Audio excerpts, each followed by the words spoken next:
우리가 보는 것은 바로 또 족보죠. 족보는 나올 때마다 참 낯섭니다. 왜냐하면 이 이름도 발음하기 힘든 이름들이 막 나열되고 또 수많은 사람들이 나오지만 성경에서 구체적으로 이 사람들이 어떤 일을 했고 어떤 사람들이었는지 설명이 없기 때문입니다.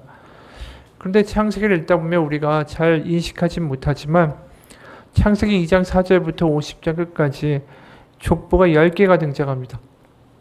우리가 잘 알아채지 못하지만 창세기는 사실상 이 족보의 책이다라고 말해도 과언이 아닐 정도로 족보가 많이 나옵니다.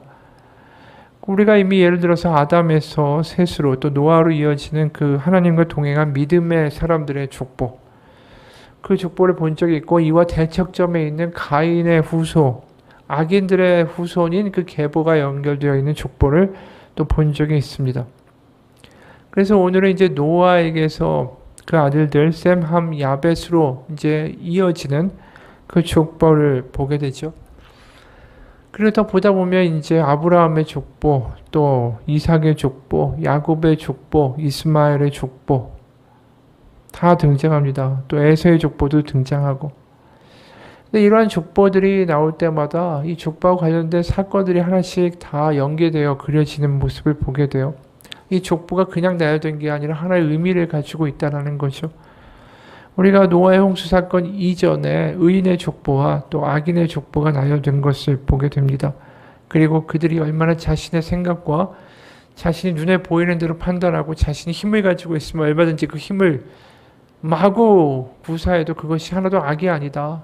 그래서 여인들도 마음대로 취하고 자신의 뜻대로 마구 행하던 그 악의 모습들을 우리가 이 족보와 관련돼서 보게 되죠. 그게 가인의 후손이다라는 것이고. 그러다가 이제 홍수 사건으로 연결되고 노아 후손의 족보가 연결되죠. 그 다음에 무슨 사건이 터질까요? 바벨탑의 사건이 터집니다. 그러니까 이 바벨탑의 사건이라는 게 결국 뭘 의미할까요? 노아의 홍수가 터지고 하나님이 새로운 일을 시작하셨지만 또 다른 이 악이 드러남으로 사람은 여전히 변화되지 않았다라는 걸 보여주는 거죠. 그러니까 계속해서 이 족보가 뭐가 나타나냐면 악인과 그래도 하나님이 어떻게든 구원하려는 하나님의 그 의지를 보여주는 믿음의 사람들의 족보가 등장하는데 그러고 나서 뭔가 악인이 심판받고 의인의 세상이 될 것 같은데 그렇지 않고 여전히 악은 드러난다라는 거예요.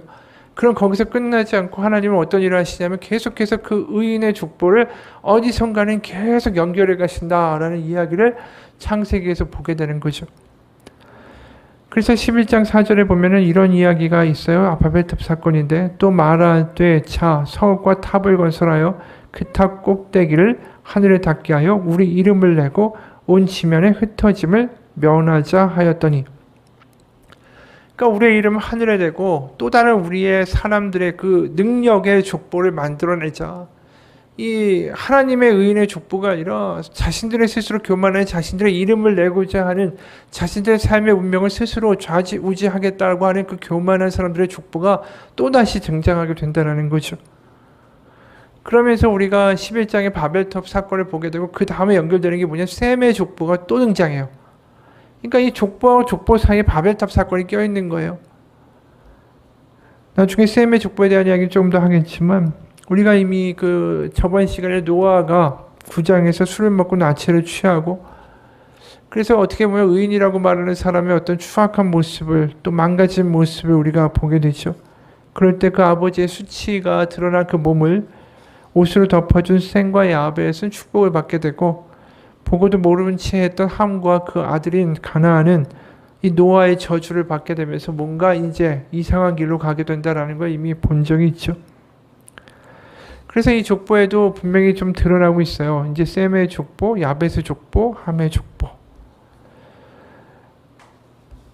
그래서 우리가 여기서 보게 되면 오늘 족보에 눈에 띄는 이름 하나가 또 있는데 니무롯이라는 이름이 있습니다. 이건 함의 자손이에요. 8절에 구스가 또 니무롯을 낳았으니 그는 세상의 첫 용사라. 그가 여호와 앞에서 용감한 사냥꾼이 되었으므로 속담에 이르기를 아문은 여호와 앞에 니무롯같이 용감한 사냥꾼이더라. 그의 나라는 시날 땅의 바벨과 에렉과 아깝과 갈레에서 시작되었으며 그는 그 땅에서 아수르로 나아가 니느웨와 르호보델과 갈라와 및 니느웨와 갈라 사이에 레셀을 건설하였으니 이는 큰 성읍이라. 노아가 저주했던 함의 가문에서 우리가 익숙한 이름들이 많이 나타나죠. 뭐 바벨이라는 이야기도 등장하고 동시에 니느웨, 아수르라는 민족의 이름도 등장하고 그러면서 이 니무롯이라는 이름 자체가 뭘 의미하냐면 우리가 대항한다라는 뜻이에요. 그러니까 굉장히 호전적인 인물들이 이 함의 족보에 들어있다는 걸 보게 됩니다. 그러면서 거기에 가나안이라는 이름도 등장하죠. 바로 이 가나안이 노아의 그 치부를 드러낸 함의 바로 자손 아닙니까? 15, 16, 17, 19절까지 보면 가나안은 장자 시돈과 헷을 낳고 또 여부스 족속과 아모리 족속과 기르기스 족속과 히위 족속과 아이가 족속과 신 족속과 아르와 족속과 스말 족속과 하만 족속을 낳았더니 그 후로 가나안 자손의 족속이 흩어져 나아갔더라. 가나안의 경계는 시돈에서부터 그라를 지나 가사까지와 소돔과 고모라와 아드마와 스보임을 지나 라사까지였더라. 이 가나안이 다른 가나안이 아니라 나중에 이 출애굽을 하고 가나안 땅에 들어가서 이 완전히 멸절시켜야 될 그런 족속들의 이름이 바로 이 가나안의 후손들이었다라는 것이죠. 그러니까 어떻게 보면 노아의 저주가 그대로 그 자손에게로 연결되어 가고 있다는 걸 보게 돼요. 실제로 가나안이나 뭐 니느웨나 이런 족속들이 이 함의 자손에서 등장하는 것을 보게 되면 말이죠. 그러면 우리 이제 또 이거 한 가지 질문을 하게 되는 게 그러면 함의 조선 이 자손들만 바벨탑을 만드는데 동원되고 거기에 일을 했는가? 사실 그건 아니에요. 셈, 함, 야벳 이 모든 노아의 후손들이 이 바벨탑 사건에 연루가 됩니다. 그게 이미 노아가 방주에서 나와서 하나님 앞에 처음으로 번제를 드릴 때 하나님이 이런 말씀하신 이유도 거기에 있는 거 21절에 8장 21절에 여호와께서 그 향기를 받으시고 그 중심에 이르시되 내가 다시는 사람으로 말미암아 땅을 저주하지 아니하리니 이는 사람의 마음이 계획하는 바가 어려서부터 악함이라.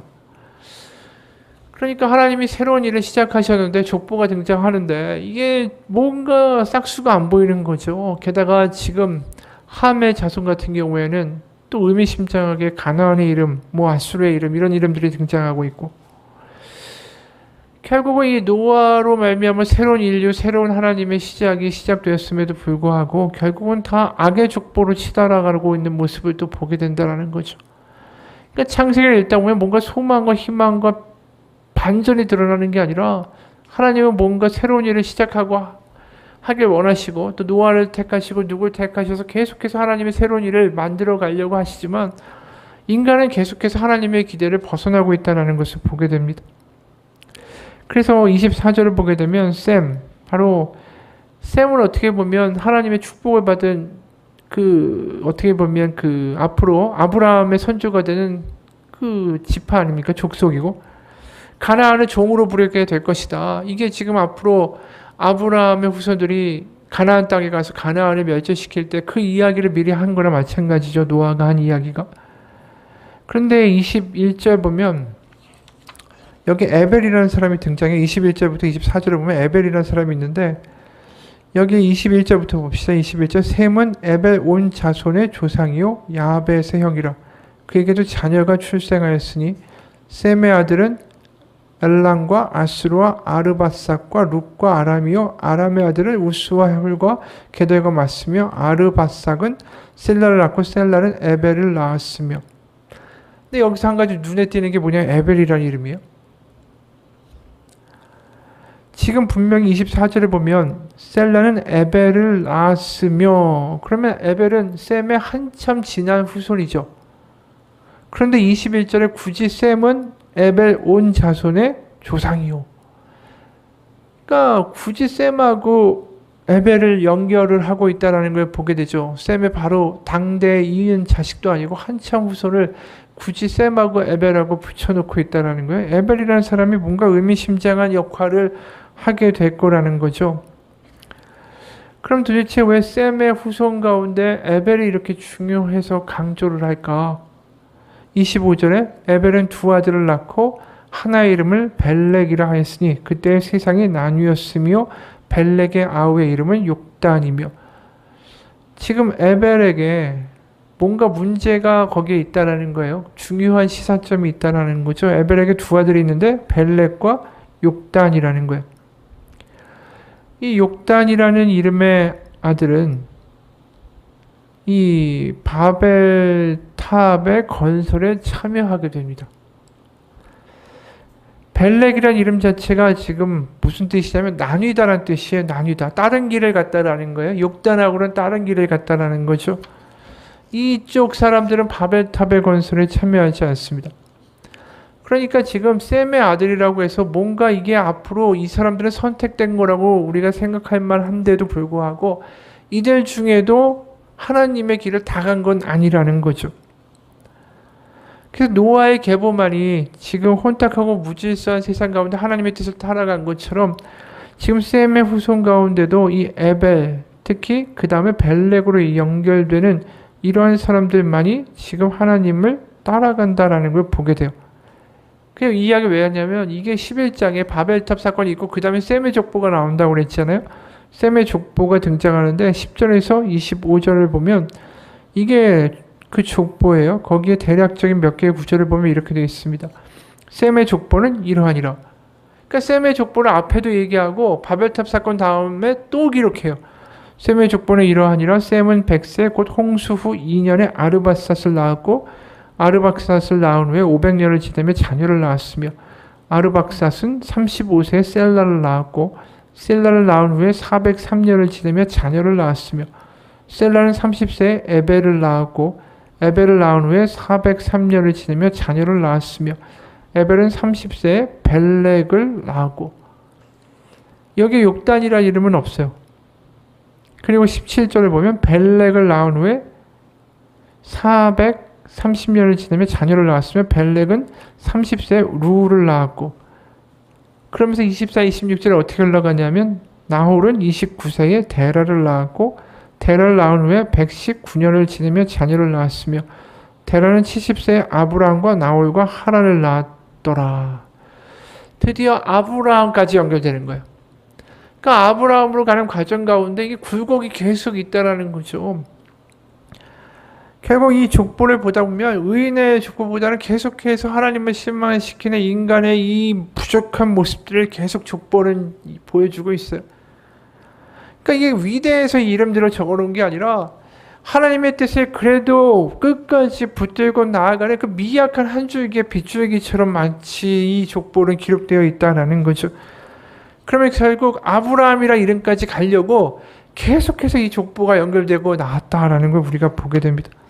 아담의 족보가 많이 나왔지만 결국은 누구로 연결됩니까? 노아라는 한 사람까지 연결되기 위해서 그 많은 족보가 쓰인 거고 결국 노아의 아들의 족보도 이렇게 많이 나왔지만 결국 아브라함이라는 이름을 향하여 이 족보는 달려가고 있다는 거죠. 그래서 창세기 5장의 시작과 끝이 이렇게 됩니다. 창세기 5장 3절에 보면 아담은 130세에 자기의 모양 곧 자기 형상과 같은 아들을 낳아 이름을 셋이라 하였고 여기에도 보게 되면 가인의 이름은 없죠. 아예 아담 다음에 셋으로 연결되는 거예요.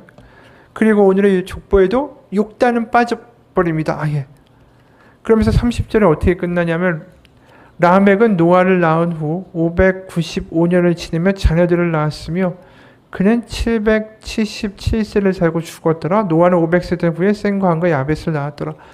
결국 이 5장의 족보가 시작이 결국 아담으로 시작해서 셋으로 시작해서 결국은 모든 관심이 노아로 연결되고 지금도 우리가 10장 1절을 보면 노아의 아들 셈과 함과 야벳의 족보는 이러하니라 하면서 결국은 11장 26절까지 달려가면서 결국 뭘 얘기하고 싶으냐면 데라는 70세에 아브라함과 나홀과 하란을 낳았더라.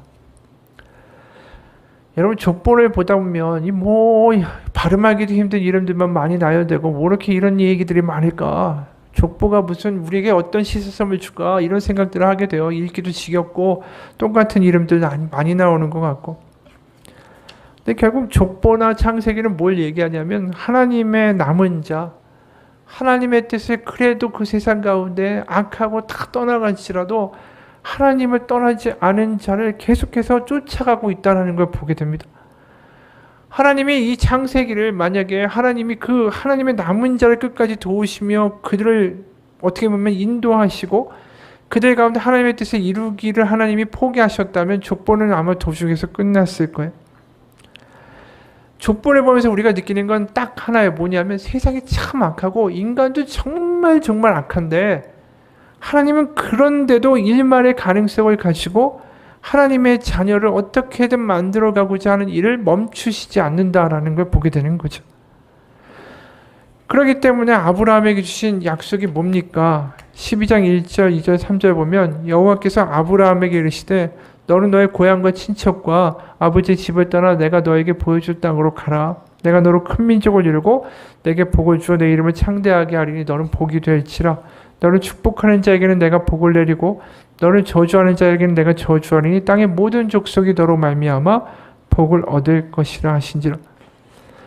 이스라엘만 돌아오는 게 아니라 너로 인해서 큰 민족을 이루고 또 열방이 너를 통하여 이제 하나님께로 돌아오게 될 거다라는 이야기를 하시는 걸 보게 되면 우리는 뭘 보게 되냐면 하나님이 참 끝까지 어떻게든 그 사람 하나를 찾아가지고 그 사람을 통해 가지고 다시 열방이 돌아오게 하는 그 꿈을 어떻게 보면 포기하지 않고 그렇게 쫓아가시는구나. 하나님이 포기하지 않고 끈질기다라는 생각을 하게 만드는 것이다라는 거죠. 그러면서 그 하나님의 열심이 어디까지 연결됩니까? 그게 마태복음에 예수님의 족보로 연결되는 거 아니에요? 그러니까 마태복음의 족보를 보면 아브라함과 다윗의 자손 예수 그리스도의 계보라.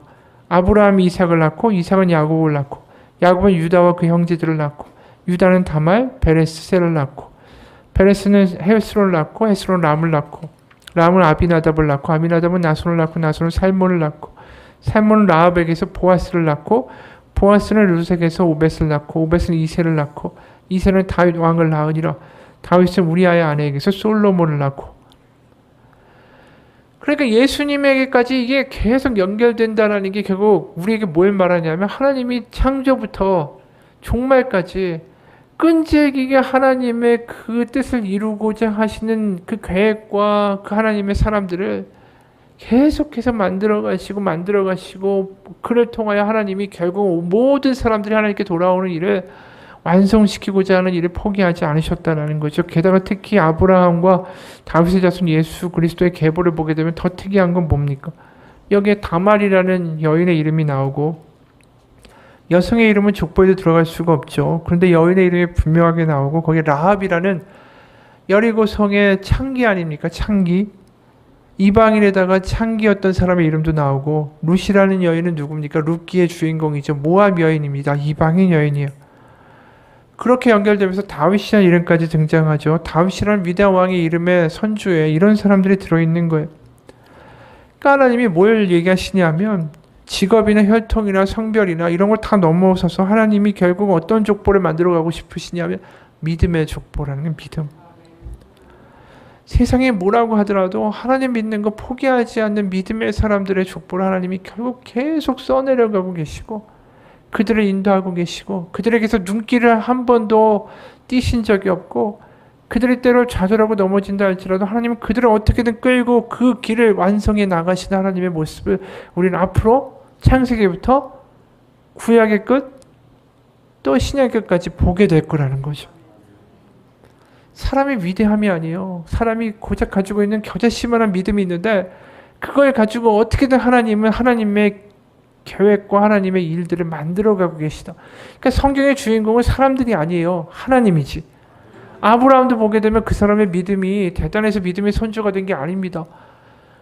너로 큰 민족을 이루겠다. 하지만 이삭을 얻지 못하니까 계속해서 그 사람이 자기 청지기를 통해 가지고 자기가 집안을 만들어 가겠다. 이스마엘을 낳아서 나아가겠다.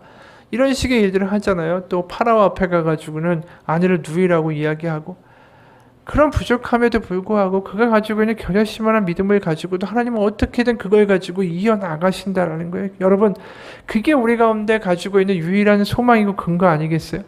내가 대단한 믿음을 가지고 한 번도 꺾이지 아니하며 정말 굳건한 믿음을 가지고 있어야 하나님이 우리를 통해 하나님의 일을 만들어 가시는 게 아니라 부족하고 연약한 믿음이라도 나의 믿음보다 하나님이 우리를 향한 믿음이 더 크시기 때문에 하나님이 결국 그것을 만들어가고 성취하신다. 그 이야기를 우리는 성경을 보면서 보게 된다는 거죠. 그래야 될 구역에 나와 있는 인물들이 실수하고 다윗도 실수하고 아브라함도 실수하고 실수하지 않은 사람들이 어디 있어요? 다 부족하죠. 그런데 그들을 통해서 하나님이 사사를 만드시고 왕을 만드시고 그들을 통하여 일을 해나가시는 그 하나님을 보면서 우리는 다시 한번 고백할 수밖에 없는 거죠. 하나님이 하셨구나. 그러니까 예수 그리스도의 십자가에서 예수님이 운명하시면서 다 이루었다라는 말이 그냥 나오는 말씀이 아니에요. 우리가 이룬 바가 아니라 하나님이 이루시고 하나님이 인도해 가시고 하나님이 결국 완성하실 겁니다. 결국 우리가 해야 될 건 뭡니까? 우리 결심만한 믿음이지만 그 믿음 붙들고 포기하지 않는 거예요. 우리가 실족할 수 있지만 포기는 하지 맙시다. 실족할 수 있어요. 아브라함도 그렇고 다윗도 그렇고 다 그랬어요. 우리는 그런 존재입니다. 하지만 포기는 하지 말아야 돼요. 하나님에 대해서 포기하는 것, 그것만을 하지 않으면 우리 가운데 분명히 하나님이 주시는 소망과 회복의 때는 오게 될 겁니다. 야곱이 마찬가지 아니에요. 창세기에서 가장 대표적인 인물이 야곱이 가장 엉망인 조상이죠. 야곱이 무슨 믿음의 조상의 반열에 오를 수 있는 깜냥이나 되는 사람입니까? 12지파의 아버지가 되고 그 사람이 무슨 의가 되고 무슨 경건이 있고 무슨 거룩이 있어요. 사기꾼에다가 얼마나 약삭빠르고 계산이 뛰어난 사람 아닙니까? 그런데 그가 믿음의 족보에 이름이 올라가 있다라는 거 한 가지뿐이에요. 뭘까요? 포기하지 않았다라는 거죠. 그게 어디서 드러나냐면 창세기 32장 24절에서 28절이에요. 야곱은 홀로 남았더니 어떤 사람이 날이 새도록 야곱과 씨름하다가 자기가 야곱을 이기지 못함을 보고 그가 야곱의 허벅지 관절을 치매 야곱의 허벅지 관절이 그 사람과 씨름할 때에 어긋났더라. 그가 이르되 날이 새려하니 나로 가게 하라. 야곱이 이르되 당신이 내게 축복하지 아니하면 가게 하지 아니하겠나이다. 그 사람이 그에게 이르되 네 이름이 무엇이냐? 그가 이르되 야곱이니이다. 그가 이르되 네 이름을 다시는 야곱이라 부를 것이 아니요 이스라엘이라 부를 것이니 이는 네가 하나님과 및 사람들과 겨루어 이겼음이니라. 이 사건이 야곱의 인생을 완전히 뒤바꾸는 굉장히 중요한 사건이 되죠. 왜냐하면 형 에서라고 자기가 아버지한테 속이고 냅다 외삼촌 집으로 도망간 거 아닙니까? 거기서 결혼도 하고 결국은 자기 약삭빠른 계산을 통해 가지고 부자가 되죠. 그리고 다시 고향으로 들어오면서 자신의 형 에서가 자기를 죽일까봐 그거에 대해서 전전긍긍하고 있을 때에 바로 하나님을 만나게 되는 거 아닙니까? 이때부터 자신의 인생, 야곱의 인생이 뒤바뀌어요. 그런데 그 엉터리 같은 야곱, 어떻게 보면 인생을 계산으로 살았잖아요. 그리고 자신이 어떻게 보면 주판을 튕겨가지고 어떻게든 자신의 사기를 치든 뭐든 간에 자신의 부를 늘려온 사람이죠. 그런데 그런 엉터리 같은 야곱 앞에 하나님이 나타나신다라는 거예요. 야곱이 의인입니까? 거룩합니까? 하나님이 그에게 신경 쓸 만한 그런 경건함이 있습니까? 정말 어떻게 보면 우리 같으면 상종하지 않을 인간이에요. 그런데 그가 에서가 두려워서 걱정하면서 밤을 새고 있을 때에 그 앞에 하나님의 사자 하나님이 나타나십니다. 은혜죠, 은혜. 근데 여기서 야곱이 어떤 일을 하냐면 포기하지 않는 거예요. 뭐라고 하죠? 당신에게 축복하지 아니하면 가게 하지 아니하겠나이다. 그가 이 하나님의 사자를 보고 절대로 포기하지 않고 붙잡고 늘어집니다. 그런데 하나님의 사자가 능력이 없으니까 붙잡혀 준 거죠. 그런데 이 야곱이 그 하나님을 붙잡으려고 하는 행위가 하나님 입장에서는 정말 아무것도 아닌 행위임에도 불구하고 그가 야복강에서 하나님을 붙잡고 놓지 않으려고 했던 그 하나 때문에 27절에서 하나님은 야곱에게 뭐라고 하시냐면 너 이름이 뭐냐라고 물으세요. 하나님이 야곱의 이름을 모르셨을까요? 모르실 리가 없죠. 근데 야곱이라는 이름의 뜻이 뭘까요? 속이는 자, 비열한 자, 조작하는 자, 사기꾼이라는 이름의 뜻이에요. 그런데 저 야곱이라고 말하는 건 자신이 얼마나 사악한 존재인가를 자신의 입술로 고백하는 짓과 다를 바가 없다라는 거죠. 나 그런 사람입니다. 나 사기꾼이고 계산 빠른 존재였고 나 악하고 약삭 빠르고 겁도 많은 존재였는데 하지만 저 하나님을 포기할 수 없다고. 하나님을 붙잡고 어떻게든 늘어지든 그 사람, 그 포기하지는 않는 그 믿음 하나 때문에 하나님 뭐라고 하시냐면 너를 이스라엘이라고 불러주겠다라고 하셨어요. 네가 하나님과 및 사람들과 겨루어 이겼기 때문이다 라는 뜻이에요. 이겼다. 여러분 우리가 뭘 보게 되냐 하면 우리의 믿음의 본질은 경건함이나 정말 거룩함이나 뛰어남에 있는 게 아니라 어떤 상황에도 포기하지 않는 데 있다라는 겁니다. 하나님이 우리를 포기하시지 않기 때문에 야곱도 포기하시지 않았기 때문에 그 말도 안 되는 족속 앞에 그러니까 그런 작자 앞에 하나님이 만나주시고 나타나주신 거 아니에요? 그럼 그 사람이 한 건 딱 하나뿐이잖아요. 붙들고 포기하지 않은 거. 나 못났고 사기꾼이고 죄도 많지만 나 하나님 놔줄 수 없습니다. 여러분 포기하지 않는 믿음 그게 우리 가운데 정말 필요한 것인지도 모릅니다. 하나님 우리가 연약한 걸 아시기 때문에 하지만 그럼에도 불구하고 하나님은 포기할 수 없습니다. 그거 하나로 이스라엘이 된 거예요. 야곱이. 그게 우리 가운데 보여주시고자 하시는 이유라는 거죠. 이스라엘이 앞으로 어떻게 되겠어요? 12지파가. 가나안에 들어가서 얼마나 엉망이고 개판을 칠 겁니까? 우상 숭배하고 애굽이냐 바벨론이냐 아니면은 아수르냐 뭐 이런 거나 주판을 튕기면서 야곱처럼 계산 튕기면서 살 거 아니에요?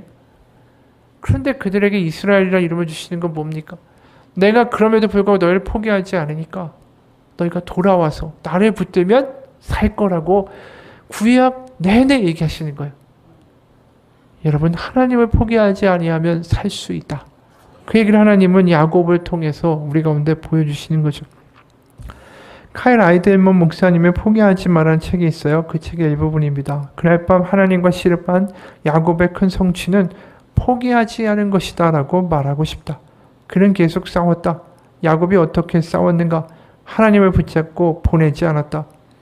내가 사역하는 교회에 예배 때마다 항상 앞줄에 여자 성도가 하나 있다.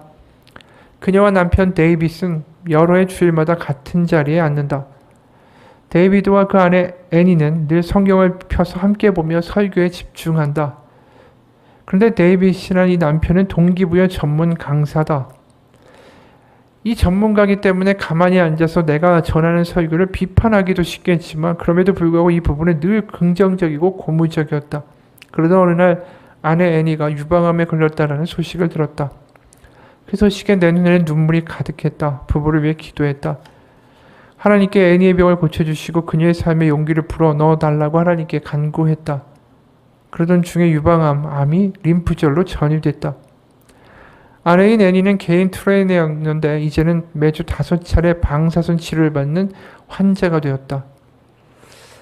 포기하고 싶을 때 애니는 계속 싸우며 씨름했다. 하나님을 단단히 붙잡고 그분을 보내지 않았다. 이 씨름에서 애니는 축복을 발견했다. 애니 이렇게 말한다. 하나님께서 제 육체의 상함을 취하셔서 놀라운 것으로 바꿔주셨어요. 저를 암이 없을 때와는 전혀 다른 사람으로 바꿔주셨죠. 애니는 하나님이 투병 중인 자신에게 주신 선물을 이야기한다. 그녀는 깊은 기쁨을 발견하고 다른 사람들에게 더 큰 자비와 사랑을 베풀었다. 그만두거나 하나님을 신뢰하는 것밖에 할 수 없었기 때문에 오히려 많은 두려움과 불안에서 벗어났고 자기의 삶을 향한 새로운 목적과 사역을 발견하게 됐다.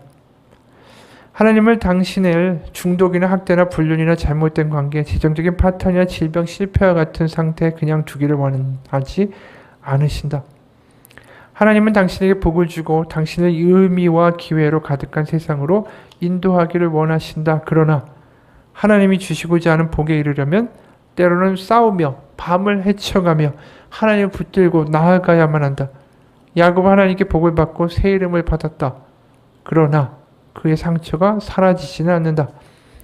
창세기 32장 25절은 씨름한 이후에 또 씨름 중에 방문자가 하나님의 천사가 야곱의 허벅지 관절을 쳐서 그가 절름발이가 됐다라고 이야기하는데 거기에 치다라는 히브리어는 문자적으로 가볍게 치는 것을 의미한다. 하나님의 천사가 거의 힘을 주지 않았지만 마치 걸음마를 배우는 아들과 씨름하는 격투기 챔피언처럼 가볍게 치는 것만으로도 야곱의 허벅지 관절이 탈골되는 충분했다. 야곱은 새 이름을 얻었지만 평생 걸을 때마다 통증을 느끼고 눈에 띄게 다리를 절게 되었을 것이다. 포기하지 않았을 때 거기에 당신을 향한 시사점이 있다. 당연히 복은 하나님이 주실 것이다. 그러나 그것이 당신이 다리를 절게 되지 않을 것이다 라는 뜻은 결코 아니다. 야곱은 하나님과 씨름했고 씨름이 끝났을 때 복을 받은 동시에 장애가 생겼다. 평생 보행 장애를 안고 살아가야 한다는 말이다. 하지만 그 장애는 야곱에게 복을 일깨운다. 야곱은 장애를 입었지만 동시에 자신이 했었던 그 싸움, 또 그 싸움으로 하나님이 자신에게 주신 복을 절름거리로 걸을 때마다 떠올리게 되는 것이다. 당신의 삶을 돌아보면 그런 순간이 있을 것이다. 당장 그만두고 싶었지만 포기하지 않았고 하나님을 바라며 버티며 그 상황을 버티고 헤쳐나왔다. 돌아보면 다시는 그 상황을 겪고 싶진 않을 것이다. 하지만 그 상황을 헤쳐나온 것에 감사하고 또 그 상황 가운데 때로는 힘들고 많은 상처가 있겠지만 그 상처를 통해서 하나님이 자신과 함께 하신다는 것을 더 기억하게 되기 때문이다. 내 아내 할아버지는 제2차 세계대전의 조종사로 참전하셨다. 할아버지는 그때 이야기를 하면서 이렇게 말한다. 당신은 그런 일을 겪고 싶지 않구나. 하지만 100만 달러를 준다고 해도 그 경험을 바꾸지는 않을 거다. 그 당연히 고통스럽고 지금도 그때 이야기를 하기는 쉽지 않지만 그 경험을 통해서 자신이 배운 것에 감사하고 그 경험이 만들어준 지금의 자신을 더 감사하게 된다는 뜻이다.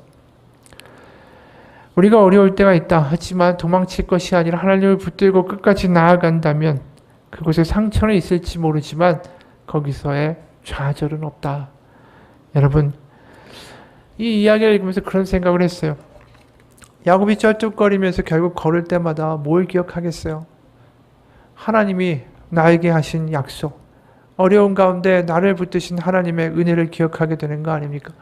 우리가 어려운 삶을 지나가면서 하나님 포기하지 않고 끝까지 나아갈 때 그 당시에 되게 힘들 수 있습니다. 하지만 지나보면 그 아픈 순간이 상처처럼 마음에 남아도 그 상황 가운데 내가 하나님을 붙들고 포기하지 않았을 때 나에게 역사하신 하나님의 약속과 하나님의 복을 다시 한번 떠올리게 되는 일들이 벌어질 겁니다. 여러분, 포기하지 않는 게 우리 가운데는 가장 큰 하나님이 바라시는 미덕이에요. 우리가 다른 것 하나님한테 뭘 바치고 뭘 해드리고 하나님 제가 나중에 잘 성공하면 11조를 맞춰서 하나님 뭘 하겠습니다. 이런 게 중요한 게 아니라 아무리 삶이 어려워도 내가 하나님 어려움에 상처를 입는 한이 있어도 나 하나님을 포기하지 않습니다. 그 말 한마디가 내가 어마어마한 일을 하나님께 해드리는 것보다 하나님은 우리를 더 기뻐하시게 되는 고백일 거라고 믿습니다.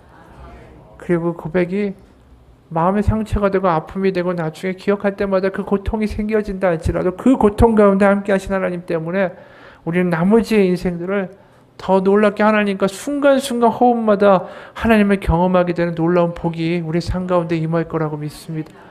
같이 기도하겠습니다. 하나님, 포기하지 않는 것이 하나님이 우리에게 바라는 것이다 라는 것을 다시 한번 생각하게 됩니다. 어려운 가운데 어느 순간 포기했습니다. 위기 가운데 주저앉았습니다. 하나님 우리에게 바라시는 것 딱 하나, 포기하지 말라는 겁니다. 이스라엘 백성이 가나안에 가며 광야에서 포기했다면 그들은 광야에서 그냥 주저앉아서 목말라 태양볕에 말라 죽었을 겁니다. 하나님을 포기하지 않고 그래도 한 걸음 한 걸음 나아가면 결국 하나님은 불기둥 구름기둥으로 그들을 인도하사 가나안까지 이끌고 가시고야 맙니다. 하나님 야곱도 부족했습니다. 엉망이었습니다. 사기꾼이었고 속임수가 많았고 자신의 앞가림에만 모든 걸 몰두하던 사람이었습니다. 하지만 그를 이스라엘이라고 불러주시는 것, 그가 포기하지 않았기 때문에 그를 통해 하나님은 놀라운 역사들을 이루어 가셨습니다. 하나님 그 이야기를 보면서 또 오늘의 족보의 이야기를 보면서 부족하고 엉망인 인간을 통해서 하나님 포기하지 않는 사람들을 만들어내시고 그 사람을 믿음이라 부르시며 그들을 통해 하나님의 나라를 이루어 가시는 것을 보았습니다. 하나님 포기하지 않기 원합니다. 세상이 뭐라고 해도 하나님 포기하지 않습니다. 하나님 붙듭니다. 야곱처럼 하나님을 끝까지 붙들고 놓지 않는 우리의 믿음, 매일매일 순간순간마다 하나님 붙들지 않고 매달리는 우리의 믿음, 그 믿음 가운데 하나님 놀라운 역전의 역사, 하나님의 복, 하나님의 살아계심을 맛보는 풍성한 은혜를 허락하여 주옵소서. 살아계신 우리 주 예수 그리스도의 이름 받들어 기도합니다. 아멘. 같이